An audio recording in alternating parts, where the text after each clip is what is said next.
Di dunia ini ada yang namanya energi nuklir loh. Apa itu energi nuklir, teman-teman? Nah, energi nuklir adalah energi yang bereaksi di dalam inti atom yang dapat dilepaskan melalui dua reaksi utama, yaitu reaksi fisi dan reaksi fusi. Apa itu kira-kira fusi dan fisi? Nah, fisi adalah pemecahan inti atom berat, sedangkan fusi adalah penggabungan inti atom ringan. Energi nuklir termasuk sumber energi yang tidak dapat diperbarui. Mengapa? Karena bahan bakunya seperti uranium adalah sumber daya alam yang terbatas dan ditambang dari bumi. Lalu proses pembentukannya yang lama serta tidak dapat diperbaharui secara cepat. Sebelum kita lanjut, apa itu perbedaan energi yang dapat diperbarui dan tidak diperbarui, teman-teman?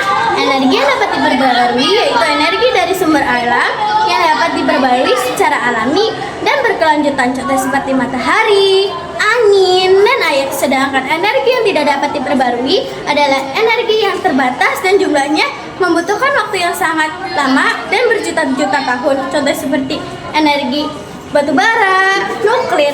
Yang kita ini bahas adalah energi yang tidak dapat diperbarui.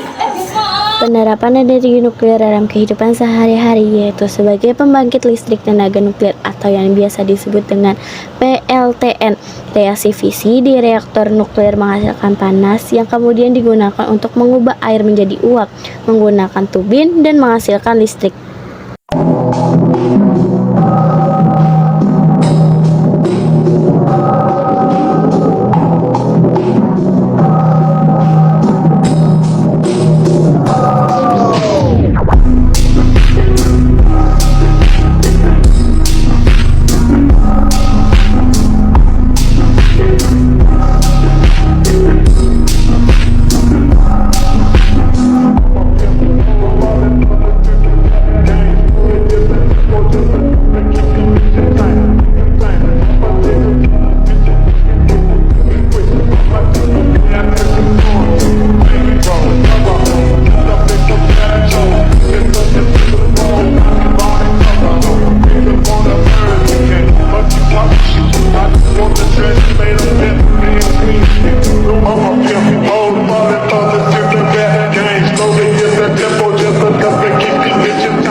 Contoh penerapan energi nuklir dalam bidang farmasi dan kesehatan, atau biasa disebut dalam bidang medis. Radiasi nuklir banyak digunakan secara medis untuk mengobati dan mendiagnosis penyakit. Contohnya yaitu radiofarmaka atau obat nuklir.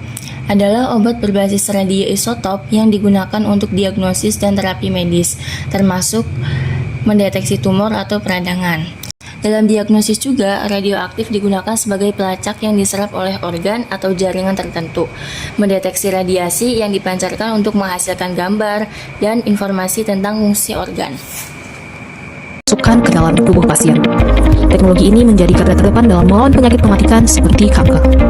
Contoh kedokteran nuklir yaitu positron emission tomography, computerized tomography atau PET-CT yang menggabungkan dua teknologi, PET dan CT, memungkinkan pencitraan yang fungsional dari PET dan anatomis dari CT secara simultan, memberikan gambaran yang lebih lengkap tentang kondisi tubuh. Pasien akan disuntik dengan zat radioaktif, biasanya itu FDG atau fluorodeoxyglucose atau glukosa. Sel-sel tubuh yang aktif secara metabolik seperti sel kanker akan menyerap FDG lebih banyak. PET akan mendeteksi aktivitas metabolik jaringan tubuh. Dan Dan radioaktif dalam FDG itu memancarkan positron atau anti-elektron. Ketika positron bertemu dengan elektron di jaringan tubuh, keduanya saling memusnahkan atau annihilation dan menghasilkan dua foton gamma yang bergerak ke arah berlawanan. Detektor di sekitar tubuh pasien menangkap foton gamma ini. Dengan menganalisis lokasi asal foton, PET membuat gambar distribusi radiofarmaka dalam tubuh yang menunjukkan area dengan aktivitas metabolik tinggi, yaitu adanya indikasi kanker atau peradangan. Pesan penting tentang penggunaan energi nuklir secara efisien dan ramah lingkungan. Energi nuklir merupakan salah satu energi yang sangat potensial karena mampu menghasilkan listrik dalam jumlah besar tanpa menghasilkan emisi karbon secara langsung. Namun, penggunaannya harus dilakukan secara efisien, aman, bertanggung jawab terhadap lingkungan. Nuklir menghasilkan radioaktif yang berbahaya bagi tubuh dan kesehatan, jadi harus diolah atau dikembangkan dengan baik, yang diawasi ketat dengan lembaga berwenang.